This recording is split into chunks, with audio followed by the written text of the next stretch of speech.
খ্রিস্টপূর্ব ৬০০ সালের দিকে বিজ্ঞানী থেলিস অফ মিলেটাস লক্ষ্য করলেন যে অ্যাম্বর নামক প্রাকৃতিক রেজিনকে পশমের সাথে ঘষা হলে অ্যাম্বর শুকনা পালককে আকর্ষণ করে। তৎকালীন সময়কার মানুষ সবকিছু পৌরাণিক কাহিনী দিয়ে ব্যাখ্যা করত। যেমন বজ্রপাত হলে মানুষ মনে করত সৃষ্টিকর্তা রাগান্বিত হয়েছেন। সেরকম সমাজে বসেই তিনি প্রথম ইলেকট্রিসিটির অস্তিত্ব অনুভব করেন, যা বর্তমানে স্ট্যাটিক ইলেকট্রিসিটি বা স্থির তড়িৎ নামে পরিচিত।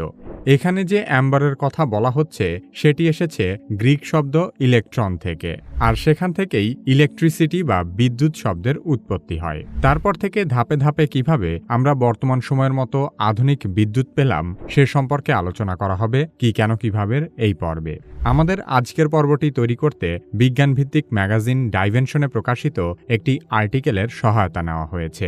বিজ্ঞান জগতের বিস্ময়কর সব তথ্য, নিত্য নতুন আবিষ্কার কিংবা বহু বছরের অমীমাংসিত সব রহস্যের বৈজ্ঞানিক সমাধান বাংলাভাষী বিজ্ঞানপ্রেমীদের সামনে তুলে ধরতে প্রতি মাসে দ্য রয়্যাল সায়েন্টিফিক পাবলিকেশনস থেকে প্রকাশিত হচ্ছে গবেষণাধর্মী বিজ্ঞান সাময়িকী ডাইভেনশন। ভিডিও ডেসক্রিপশন এবং পিন কমেন্টে দেওয়া লিঙ্ক থেকে ডাইভেনশন ম্যাগাজিনটি কিনতে পারেন।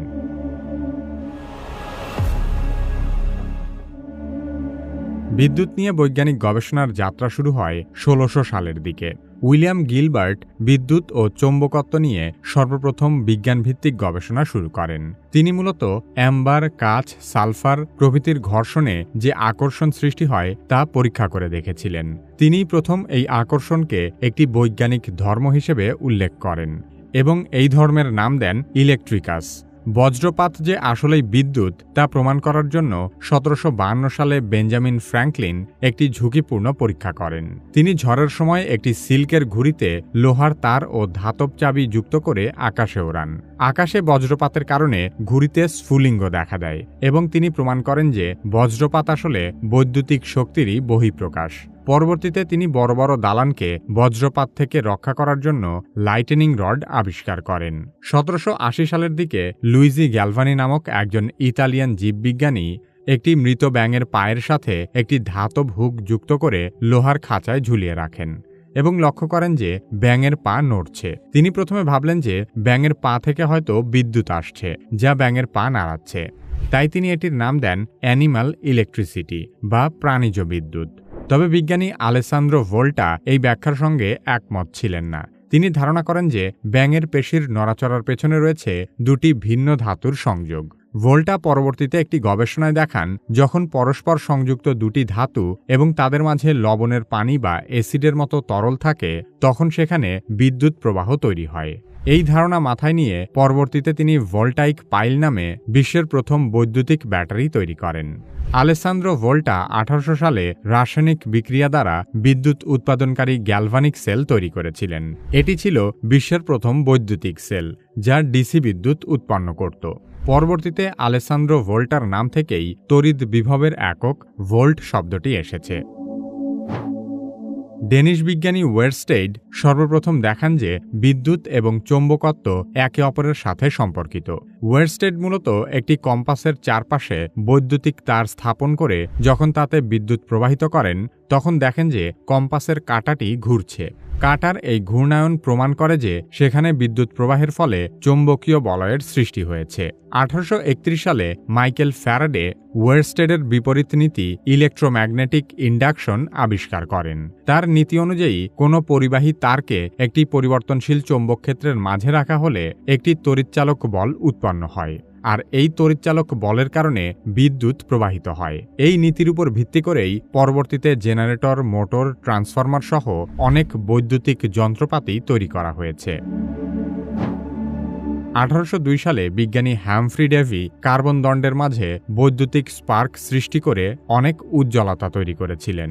এখানে মূলত পাশাপাশি থাকা দুইটি কার্বন দণ্ডের মাঝে শক্তিশালী ডাইরেক্ট কারেন্ট প্রবাহিত করা হয় যা রড দুটির মাঝে একটি আর্ক বা স্পার্ক তৈরি করত, আর এই প্রযুক্তিকে বলা হয় আর্ক ল্যাম্প। তবে এটি বাসাবাড়িতে ব্যবহারের উপযোগী ছিল না। পরবর্তীতে ওয়ারেন ডি লারু ১৮৪১ সালে ভ্যাকুয়াম টিউবের ভেতর প্লাটিনামের ফিলামেন্ট দিয়ে বাল্ব তৈরি করেন। তবে প্লাটিনাম খুব দামি হওয়ায় তা বাজারজাত করা যায়নি। এর কিছু সময় পর জোসেফ সুয়ান কার্বনাইজড কাগজ ব্যবহার করে ফিলামেন্ট তৈরি করেন। ১৮৭৮ সালে তার তৈরি বাল্ব কার্যকরভাবে আলো দিতে সক্ষম হয়। তিনি এই আবিষ্কারের জন্য যুক্তরাজ্যে পেটেন্টও করেছিলেন। তবে 1879 সালে থমাস এডিসন একটি উন্নতমানের কার্বন ফিলামেন্ট বাল্ব তৈরি করেন, যা প্রায় 13.5 ঘন্টা ধরে জ্বলতে পারত। তবে 1880 সালে তিনি এমন আরেকটি ফিলামেন্ট তৈরি করেন যা একটানা প্রায় 1200 ঘন্টা জ্বলতে পারত। এরপর তিনি বাল্বকে প্রত্যেক ঘরে ঘরে জ্বালানোর স্বপ্ন দেখেন, কিন্তু সমস্যা ছিল সবার বাসায় বিদ্যুৎ পৌঁছে দেওয়া। এডিসন সফল বিজ্ঞানী হওয়ার পাশাপাশি একজন ধূর্ত ব্যবসায়ীও ছিলেন। তিনি 1882 সালে নিউ ইয়র্কের ম্যানহাটনে বিশ্বের প্রথম বাণিজ্যিক বিদ্যুৎ উৎপাদন কেন্দ্র চালু করেন, যেখানে ডিসি কারেন্ট উৎপাদন করা হতো। আর এখান থেকেই এডিসন বিভিন্ন বাসাবাড়ি এবং শিল্প কারখানাগুলোতে বিদ্যুৎ সরবরাহ করতে শুরু করে।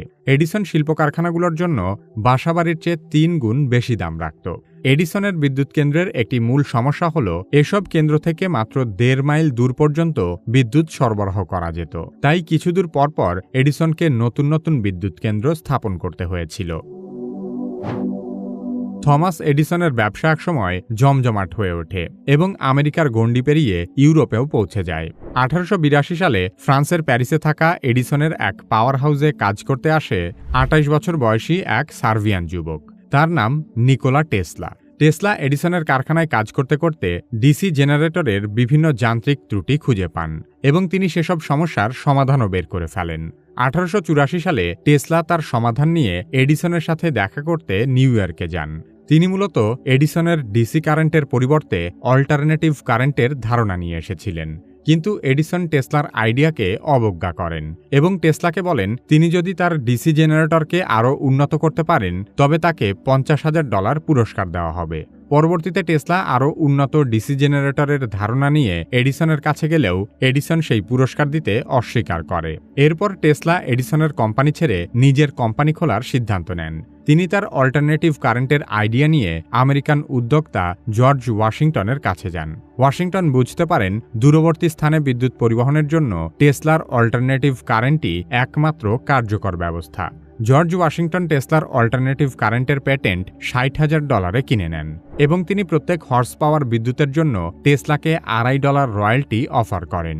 আর এখান থেকেই ওয়েস্টিংহাউস ইলেকট্রিক অ্যান্ড ম্যানুফ্যাকচারিং নামে নতুন এক কোম্পানির যাত্রা শুরু হয়। এই নতুন কোম্পানি বাসাবাড়ি এবং কারখানার জন্য বিদ্যুতের সমান দাম রাখে, এমনকি তারা এডিসনের কোম্পানির চেয়ে 3 ভাগের 1 ভাগ দামে বিদ্যুৎ বিক্রি করতে থাকে, কারণ তাদের উৎপাদন ব্যয় হতো এডিসনের চেয়ে অনেক কম।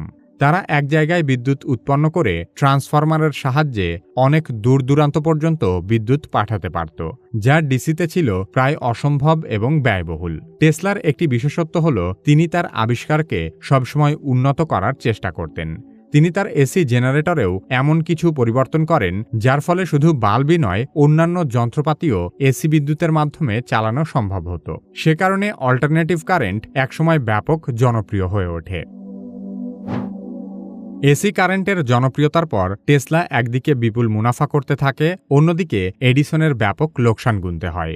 ফলে এডিসন টেসলার অল্টারনেটিভ কারেন্টকে ধ্বংস করার জন্য উঠে পড়ে লাগে, আর সেখান থেকেই তৈরি হয় এক তীব্র ব্যবসায়িক লড়াই, ইতিহাসে যাকে বলা হয় দ্য কারেন্ট ওয়ার।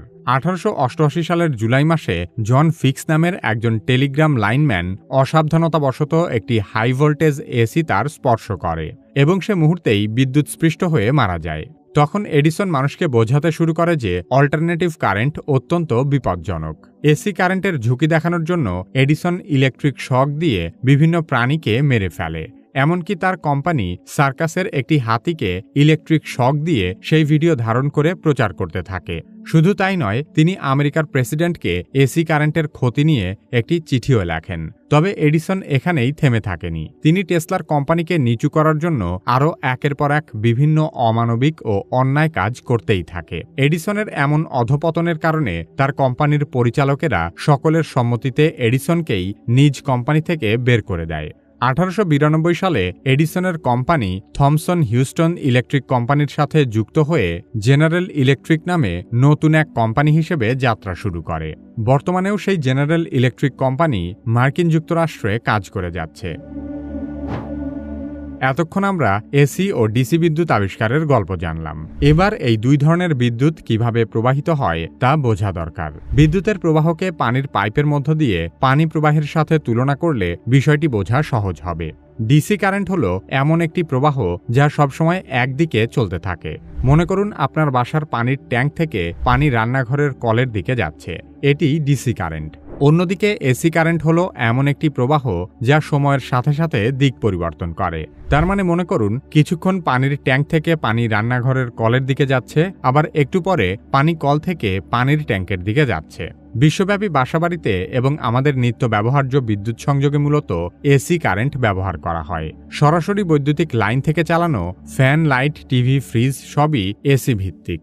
তবে মোবাইল ফোন বা ল্যাপটপের মতো বেশিরভাগ ইলেকট্রনিক ডিভাইসে আসলে ডিসি কারেন্টের প্রয়োজন হয়। এজন্য এগুলোর সাথে অ্যাডাপ্টার বা চার্জার দেওয়া থাকে, যা ঘরের এসি বিদ্যুৎকে ডিসিতে রূপান্তর করে ডিভাইস চালায় বা ব্যাটারি চার্জ করে। এশিয়া, ইউরোপ, আফ্রিকা, বাংলাদেশ সহ বিশ্বের প্রায় 2/3 দেশে 220 থেকে 240 ভোল্টের বিদ্যুৎ ব্যবহার করা হয়।